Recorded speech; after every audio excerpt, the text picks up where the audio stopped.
Since most people skip intros in videos like this, I'll keep my opening statements incredibly brief. I consider Mario Kart Double Dash to be the best Mario Kart game ever made, and yes, that includes Mario Kart 8 Deluxe. And yes, part of that is because I grew up with it for most of my childhood. So today I'll be taking a look at each of the tracks in this game and ranking them. As always with stuff like this, just make sure to be respectful of my opinion and other people's, and let me know what you think your own ranks are for each of the tracks in this list in the comments below. Now, I didn't come up with some crazy algorithm for deciding which racetrack is the best or the worst. Simply put, this is based on my enjoyment of the tracks, which can refer to various things. Ultimately, I kept it down to how much fun do I have while playing on this track, because the entire point of video games is entertainment, you know, unless you're selling them to make money. I'll also be including a tier maker list at the end for anyone wanting a brief version of how I consider each of the tracks in a more simplistic way. Alright, let's get started. Number 16, Dry Dry Desert. It's fair to say that I consider this track the only bad track in Mario Kart Double Dash, which in reality, that's pretty big praise to say to a game that 15 out of the 16 racetracks are fun in at least some way. The positives about this stage are there are essentially an infinite number of shortcuts that the racers can take if they have a mushroom. Because the edge of the stage is the fourth and darkest layer of sand, with the right boost items it can be extremely easy to catch up. Additionally, the CPU seems to be especially bad on this track for some reason, and the ability to do things like shortcuts or go a little ways inwards towards the massive sinkhole might be part of that reason why. Unfortunately, that's just about where the positives end for me. As someone who's lived in a desert for about 15 years, deserts are not just various shades of brown. While it's fair to say that video games make exaggerations of life, and that does include deserts, there's just really nothing to look at on this stage. The track itself is rather simple, which is fine for the first cup in the game, but it's not pretty at all. Additionally, this track seems to be the game's attempt to create obstacles that are a little bit tougher than the first three races in this cup, but you can see all of them coming a mile away. The pokies, the tornado, the sinkhole, all of it can be really easily avoided. Even in Peach Beach, the cataquacks will actively target you if you get too close. There's also the issue of this track being a bouncy track. You'll hear me talk about this a fair bit in this video. In short, bouncy tracks mean decreased speed. The more time that you spend in the air, unless it's a scripted jump like the ones in DK Mountain or Rainbow Road, the more speed you lose. Staying grounded is typically a good strategy. And while that does work for some tracks, definitely not the case here. While remastered tracks have no bearing for this list, I do have to ask, how did this track, of all the tracks in Double Dash, make it into Mario Kart 8 Deluxe? While this track did try to do some things, everything it tried to do was done better in other courses. That, combined with boring visuals and a bad attempt at medium-level difficulty, is why this track is ranked at the bottom of the list. Number 15, Wario Circuit. While I don't consider this track bad, I can't say I'm too big a fan of this one either. Let's start with a look at the positives. This track does have very pretty visuals and a nice array of colors. It does feel like a medium-level difficulty course, for the most part. There are also some nice chances for shortcuts and a little bit of a self-imposed challenge of how close do I get to the chain chomp without getting hit as well. Two key issues are what hamper this stage. The first is, once again, the bounciness of this course, and all of that occurs in the last third of the course. Which brings us to the second part of the problem. If this is supposed to be a medium-level course, the last part of this course could be considered harder than some sections of Special Cup. Because of the tiny little hills, it becomes impossible to control yourself in the air, and you hit things that would have been no problem dodging otherwise. Clearly that was intentional for the last ramp, as bad jumps will get you hit by those two piranha plants, but it felt like the difficulty of this course was all confined to just this section. And it's also the section at the end where there's little to no chance of recovery if someone passes you. In short, the course is nicer looking, and largely more pleasant to race on than the lowest spot on this list. However, the difficulty seems to be concentrated on just one section of the track, rather than focusing on spreading it out more evenly, and it's definitely more noticeable here than any other track. Number 14, Luigi Circuit. Alright, let's be clear, from this point on, I definitely like all of these courses. Listing stuff from now on will be a lot harder. That being said, the only reason that Luigi Circuit is here is because it's simple, but that's not necessarily a bad thing. This is a perfect course to warm up on if you haven't played in a while. The visuals are great, it's a simple course, and it's especially fun to belt your opponent with an item if you're not playing on 50cc and there's no divider part in the middle of the track. It still baffles me to this day that people think taking the boosts on the outside loops are actually faster than just drifting towards the front edge, though. I mean, it's like a full second different, guys. Just check it out in time trials. It's a simple, easy track. There's not much else to say. I played this game pretty much since release, and as a result, I like more challenging tracks, so that's ultimately why Luigi Circuit is ranked here. Number 13, Mushroom Bridge. Now, it was honestly really hard to put this one as low as I did, but I don't feel any course deserves to be below this one of what's remaining. Don't get me wrong, I typically love stages that force you to drive in traffic, unless it's Toad's Turnpike. But there is another course that's like that with Mushroom City, and I like that one more. This is a nice nudge into Flower Cup, unlike Mario Circuit. And while driving with traffic, in a way, can seem a little bit more difficult, it really is the only challenging thing about this course. Take away the cars and it's pretty basic. However, it's because it's spread out on the entire course. It's a really good balance throughout it, rather than Mario Circuits. There's also some cool little side stuff like shortcuts and a pipe near the start for a double item box, a little area off to the left in the middle section of the track if you want to avoid all the cars, and of course trying to go over the sides of the bridge in a risk versus reward scenario. I only rank this as low as I did because there is a similar track, and if I had to toss one down here, it would be Mushroom Bridge. Number 12, Yoshi Circuit. These next three were incredibly hard to rank, but ultimately I had to place this one at the bottom of the list. The reason for doing so is simply that the other two courses are ones that I enjoy racing on just that little bit more. The main appeal of this track for me is that it's a great track to practice your drifting skill on. Heck, they even made a challenge in Mario Kart DS that was designed around that on this stage. It's a bit of a shame that the biggest thing about Yoshi Circuit in design is that it's shaped like a Yoshi. Sure, interesting idea, and it's really cool to see the throwbacks to Yoshi's Island like the helicopter, which was a form that Yoshi could change into. But for a kart racing game with a lot of really strong tracks, this falls a bit into Luigi Circuit territory of being a good practice track. This might be the second or third track you'd pick to practice on before getting into the territory of really tough courses. Number 11, Peach Beach.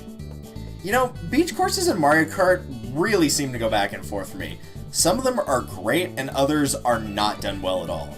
This course is actually a rare case of falling right in the middle of the pack for me. It's a good blend of beach and seaside town thanks to the massive straightaway. And it is beach-like enough to allow players to try and cut their own line through the cataquacks, taking the risks of getting hit by one of them or getting slowed by the rising tide. It's another track that allows players to sacrifice time in favor of a double item box as well.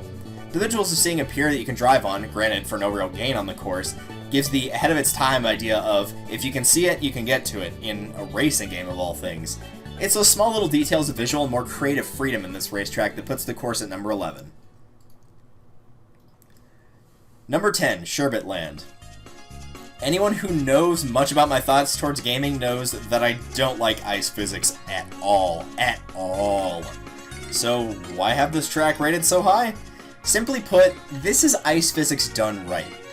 Now before the rant of all this starts, let me state that I do like how the track looks visually. The obstacles with the freezies and the skating shy guys are tough for newer players, and a fitting difficulty for a Star Cup course. It's got twists and turns to remind me of the older Vanilla Lake tracks from earlier Mario Karts, except this one's got way more polish on it. So back to the deal of adding ice physics, and this goes for any game. If you are going to force players to adjust for physics that don't match the standard of your game, always make it a light difference, particularly in a racing game. In a racing game, if my controls get changed and how I have to alter my turning by 50%, I'm going to notice it. If it gets changed by 5%, I'm still going to notice it. My point is that a large change isn't necessary to create driving imperfections. And unlike Super Mario Kart or Mario Kart 64 or Mario Kart Super Circuit, this doesn't feel like so much of a hassle that it takes this course is fun to race on to, God, this ice is so annoying. And I really don't hate seeing this course come up on the rotation, and for exceeding my expectations for an ice-themed course, it rounds out the double-digit bracket of ranked courses. Number 9, Dino Jungle. Alright, Special Cup, I can't just go on and save you from getting lower parts in the bracket forever. Now don't get me wrong, all these remaining courses are incredibly good. And if we went on visuals alone, this could easily be in the top 5 for this list. The setting changes over and over, from jungles to a massive dinosaur to look at, from a series of bridges to a crystal cavern, plenty of things to look at. But this track is really tough, and unlike some of the other tough tracks, it can often come from something that players of Super Mario Kart playing on Rainbow Road know really well. Sometimes there's just not enough space for multiple karts to navigate quickly. This series of bridges are pretty easy to get shoved off on if you're driving a light or even a middleweight kart. Now, while there's nothing wrong with this difficulty, this one seems to lay it on a bit thick for any player not ready for a really tough race. For my money, this might be the hardest track as a whole in this game, and that includes Rainbow Road. It's also got that bounce effect mentioned in Wario Circuit, but that's not always a negative, as we'll see later. If you want to be successful in this course, you need to get your steering and track memorization down pat. Number 8. Mushroom City. The things I discussed in Dino Dino Jungle are pretty similar to how I feel here, with one key difference. Again, visually, the stage is beautiful, and I've talked about how much I love driving at night opposed to the day, in particular cities full of lights. The music here, like with Mushroom Bridge, is also one of my favorites in Double Dash. Having all these different pathways to choose from, for a new player anyway, is kind of reminiscent of someone that's not used to driving in a city that they've never been through. It does feel more challenging than Mushroom Bridge, but unlike Dino Dino Jungle, this stage never feels insurmountable if a player falls behind. It's complex enough to be interesting, has really lovely visuals, uses a previous stage's gimmick of other cars, vans, and buses even better, and it still can be tough. But like navigating an actual city, once the player figures out the tricks, it really becomes second nature, just like an actual city experience. Number 7, Baby Park. I'm willing to bet most people would expect this to either be at the very bottom or the very top of a list like this. Instead, I'm putting it pretty much as close to the center as I can. The reason being is because this is a stage that drivers create, unlike the other stages. It is very unique in that regard, but this course can be extremely easy or the hardest one to get first place on. In theory, not a single driver could get hit by any other driver or any other obstacle. In theory. But this stage usually ends in mass chaos, particularly when you've got player drivers with destructive special items. The 8 teams have the potential to make this race incredibly simple and easy, incredibly complex, or somewhere in between. It kind of borrows the idea of a theme park thrill ride really well in that regard, and I do think that most people really kind of do like this stage. But due to its high amount of luck, more skilled players don't care for this one while the newer players love it. It's about as close to a luck-based race as you could really hope for, but that doesn't mean having good skill won't help either. The strongest showing of the Mushroom Cup, Baby Park takes number 7 on my list. Number 6, Daisy Cruiser. Now we're getting into the courses that I just absolutely adore. And Daisy Cruiser is a really good example of taking something that has nothing to do with kart racing and making it into something fun. Vertical stages have always been more impressive to me, so seeing multiple levels that you drive through, including possibly even going to the lower deck, shows how much work the designers really put into this. I've always loved the ocean, and getting to see the motif here outside of the generic island or beach setting is also really welcome. Though the stage is early in the cup courses, it's also got some really tough turns and good obstacles like the moving tables that do create a proper sense of challenge. Number 5, Wario Colosseum. From raw design, this might be the best stage in the game.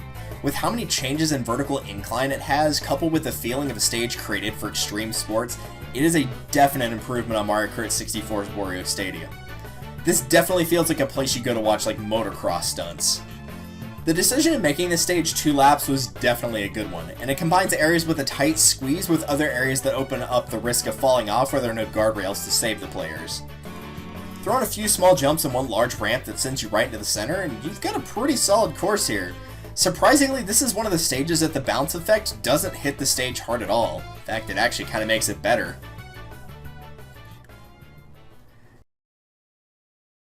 Number 4, Waluigi Stadium. I've been talking about the bounce effect that some stages have for quite some time. This would be an example of that effect working incredibly well. This is completely a dirt bike track, there's no doubt about it.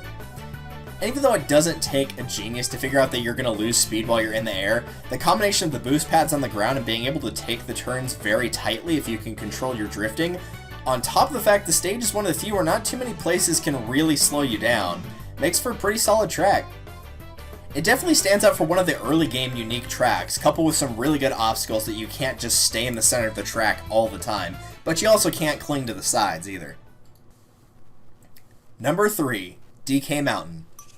Now, I'm sure there are plenty of people that would be disappointed that this track is not sitting in the #1 slot. In fact, most times you see these types of videos, it probably is there. But there's no way I could call this track bad. Visually, you get plenty of different shades of color and surrounding between all the different layers of the mountain. Because so much of the course that isn't the track is actually pretty good for off-roading, the player gets plenty of choices in how they want to navigate back down the mountain. That said, the obstacles of falling rocks and a very unstable bridge give this course plenty of difficulty as well. Despite the bounciness, there really aren't any ramps like Waluigi Stadium, unless you want to count the cannon. And so the race itself certainly feels a lot faster, and the bounciness can also be controlled by the player on where you decide to go, unlike many courses where it can't be avoided without a massive sacrifice on the speed department. Number 2, Rainbow Road. For my money, this track is the best Rainbow Road ever made in the Mario Kart series. Take note, Mario Kart 8. The music is nothing short of beautiful, and it is a great mix of challenging but not unachievable. This course, when not taking other racers into account, is pure skill. It's all about keeping your kart from flying off the course, and the boost pads are the I dare you for new racers to risk an upgrade in speed at the risk of losing control. It's really the closest instance in this game that a player would get to an F-Zero track, even though they've used 64's Rainbow Road for a track in F-Zero X, with some alterations. But it also has just enough bounce to mess with shells, so your red shell tosses won't always connect where they're supposed to. Special items here? Not always a plus. Just try taking a chain chomp through here if you don't believe me. It's just wobbly and bouncy enough to mess with your controls and a test to see how a driver can handle panicking and pressure when a turn doesn't go quite exactly as planned. It's definitely the stage for the big boys and takes the challenge with pride in what it does. It's also really cool to see the shooting stars sometimes hit the track and potentially leave a Starman there, and on top of that you get to see all the lights below the track from this giant city. Number 1, Bowser's Castle. Yeah, there was no doubt this would be the top ranked track for me. This, to me, is the best Bowser Castle that Mario Kart has made to date, and in my opinion, the best course in this game. It employs everything you'd expect to see in a classic Mario stage. Thwomps, lava, fire bars, and a giant statue of Bowser. It's kind of reminiscent of Daisy Cruiser in the sharp turns and changes in incline, though with a much darker motif, complete with a good risk versus reward shortcut, and some really nasty turns that'll get you prepped for Rainbow Road if you're playing on Special Cup. It combines these things from other stages to make one almighty course, and that's why it's ranked number 1 on my list. As promised, here's my list in tier maker for all the courses in the game. Even though I rank these courses from worst to best, I do consider most of them to be incredibly good, and that's why this is my favorite Mario Kart in the series thus far. My points, of course, can be argued, and not everyone will agree, no matter how good my stance is. Feel free to let me know in the comments once again how you would rank the tracks in this game, and also let me know if you like the idea of doing videos like this, because I might do more in the future. Until next time, this has been pitmarthroy, and I'll see you guys in the next one. Later!